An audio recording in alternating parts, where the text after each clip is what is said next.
ए नेहा का हाल बा। बड़ी एक महीना पहिले पूछत रहलू हवे कि वोट दे हम तोहसे तो सवाल पूछम केह से।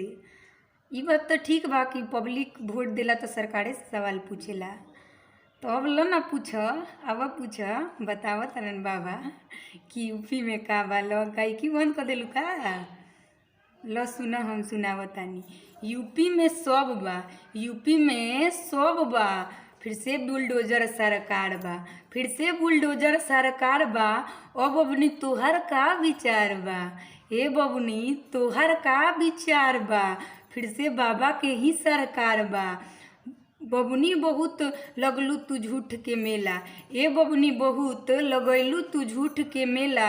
जनता समझ गइल ताहार खेला, जनता समझ गइल ताहार खेला।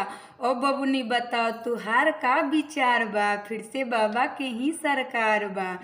तू तो रहलू साइकिल पर सवार, तू तो रहलू साइकिल पर सवार। बबनी तू करत रहलू अखिलेश के नैया पार, बबनी तू करत रहलू अखिलेश के नैया पार। लेकिन फिर से यूपी में बनल बाबा के सरकार। ए बबनी अब बताओ तुहार का विचार बा, ए बबनी बताओ अब तुहार का विचार बा। फिर से बाबा के ही सरकार बा।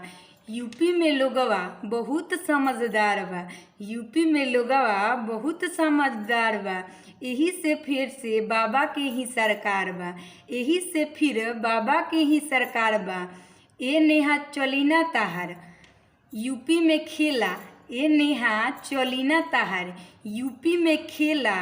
केहू के एजा, क्योंकि एजा बा गोरखनाथ के चेला, क्योंकि एजा बा गोरखनाथ के चेला। ओ बबुनी तुहार का विचार बा। फिर से बाबा के ही सरकार बा।